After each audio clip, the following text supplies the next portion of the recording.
Prophets that say the world will come to an end in the Middle East. You know that, right? When you look at the weapons we have today, the biggest threat we have in the world today is nuclear weapons. Mr. Trump, he's like a gangster. America's about to go to war.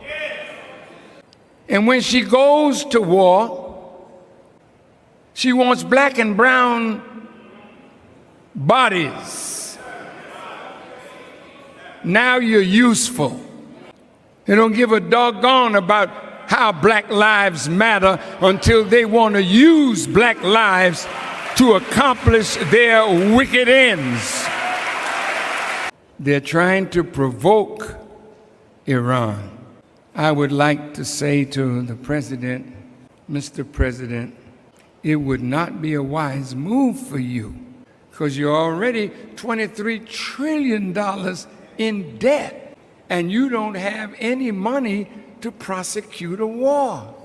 So if you don't have the money to prosecute a war, the Federal Reserve is printing money every day. So you will have to come to the Federal Reserve to borrow money that you don't have to prosecute a war in a time when any little thing could cause the dollar to fall and the stocks to fall. What's up? Welcome and welcome back to Charlie React. So right now something is unfolding and a lot of people are trying to understand what's really going on. So Farrakhan is speaking out, explaining the situation with Iran and at the same time sending a clear warning to Donald Trump. This isn't just a normal speech. It's more like a breakdown of what could happen next if things continue in this direction. People online are reacting fast. Some are taking it seriously, others are questioning it. Let's watch this together and then I will explain what stands out. Prophets that say the world will come to an end in the Middle East. You know that, right? When you look at the weapons we have today, the biggest threat we have in the world today is nuclear weapons. Let's say you win in November. What do you do differently and how do you change this course that it seems we are on for World War III? How do you get us out of Ukraine? How do you stop what's going on in the Middle East? How do you put a stop to this? Right now, you would get both of them. I know both very well. And again, I do not want to tell you, for the purpose of looking smart to 5 people that, that say, oh, he was great, because if I told you exactly what I do, I could never make the deal. All I can tell you is that I would meet with Putin and I would meet with him, and I know exactly what I'd say to each one of them. And I believe that as president-elect, I would get that war stopped, and stopped fast. Think if they listened to Biden, they'd be waiting for a bomb to drop on their head right now. He's been wrong about so much. I guess you'd have to say that she's been wrong too, because, she always said they made the decision together. Israel didn't follow his advice, and I think it was a very, the Middle East is rapidly changing. There are... Mr. Trump listens to Netanyahu. They want to use you to fight America's war, but it's not America's war, it's Israel's war. And when you say, Mr. Trump, America first, ask any Jew, even your son-in-law.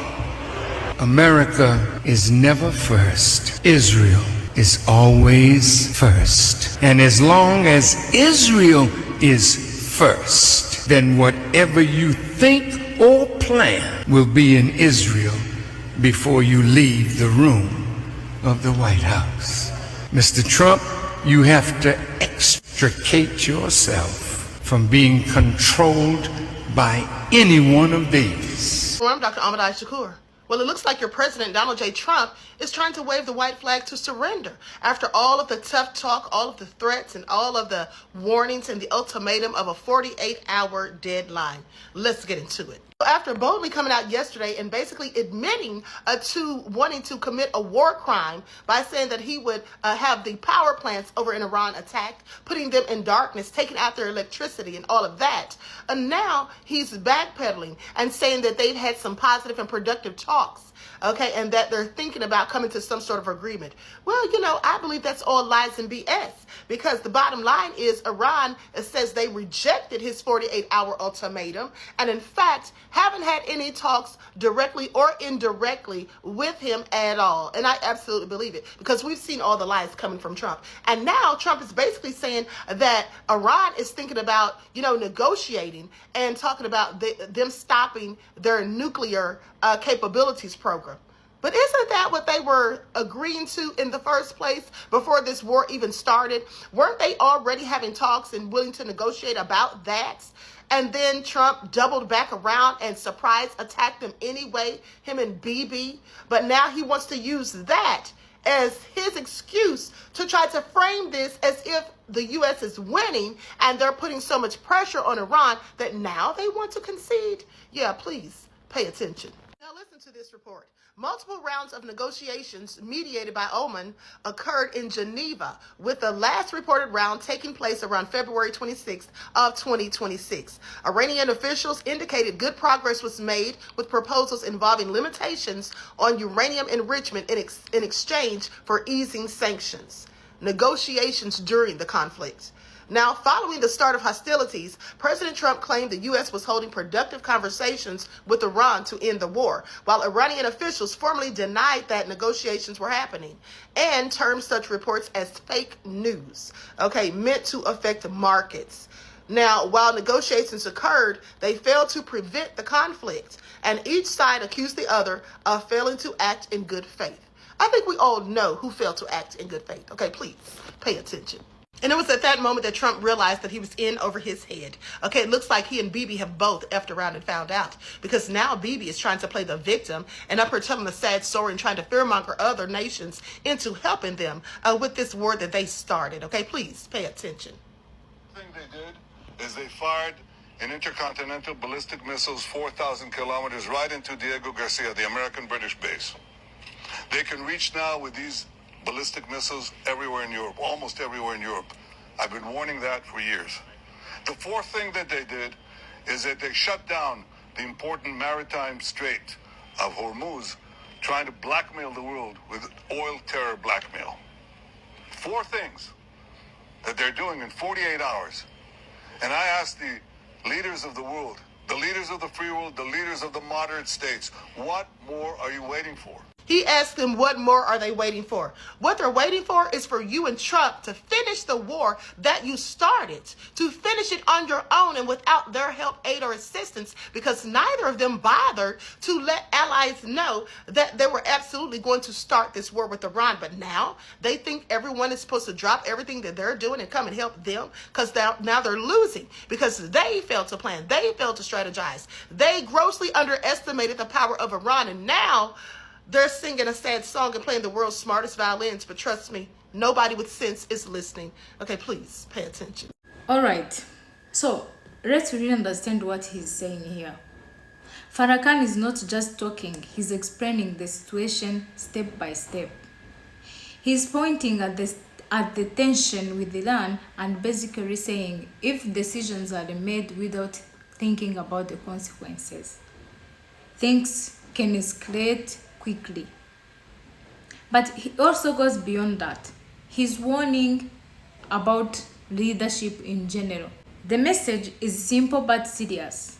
Action at the top don't stay at the top. They affect everyone.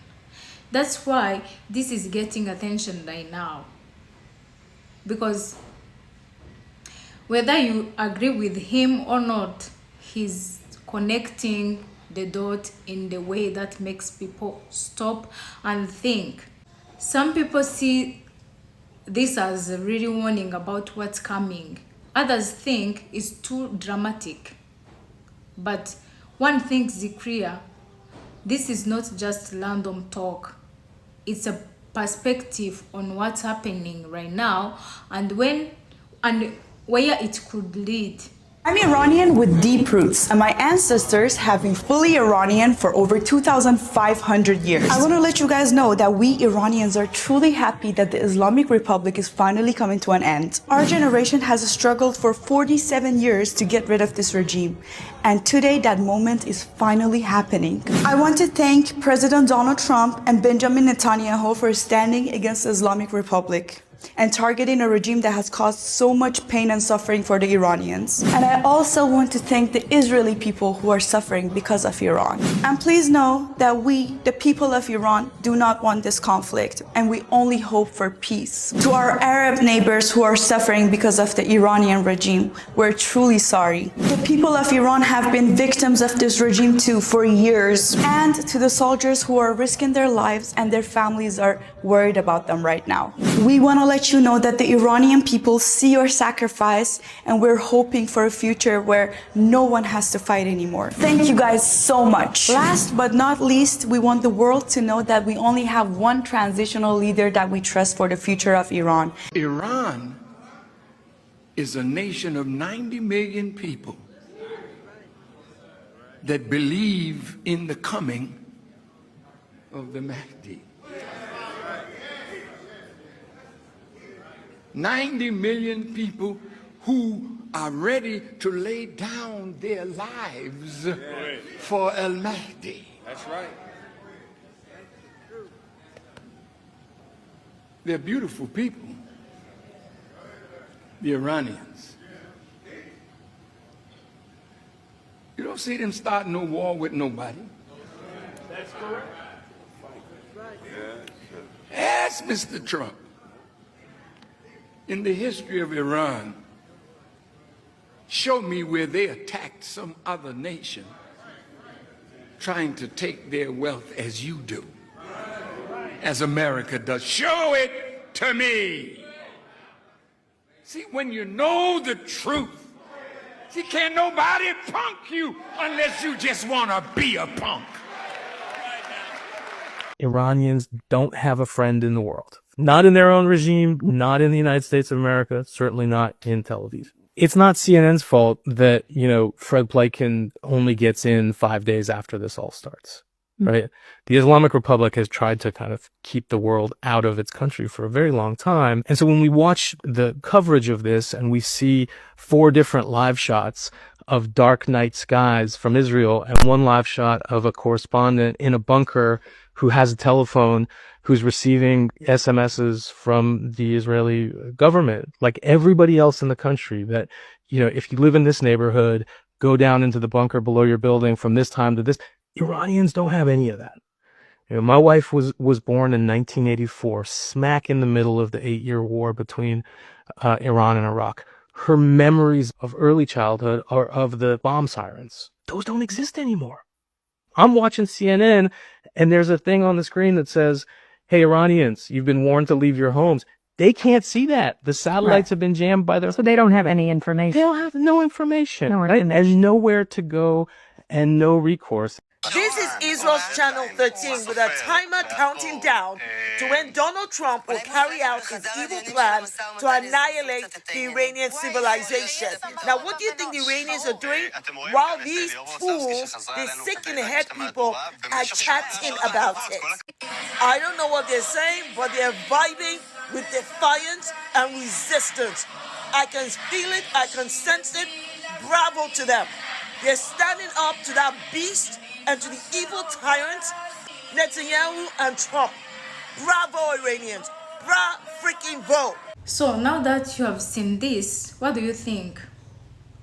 Is Louis Farrakhan really explaining what's happening, or is this being taken out of context? So drop your opinion in the comment. Let's have a really conversation. So if you want more video like this, please don't forget to subscribe, like, share, and comment, and join the family. See you the next one. This is React. Bye bye.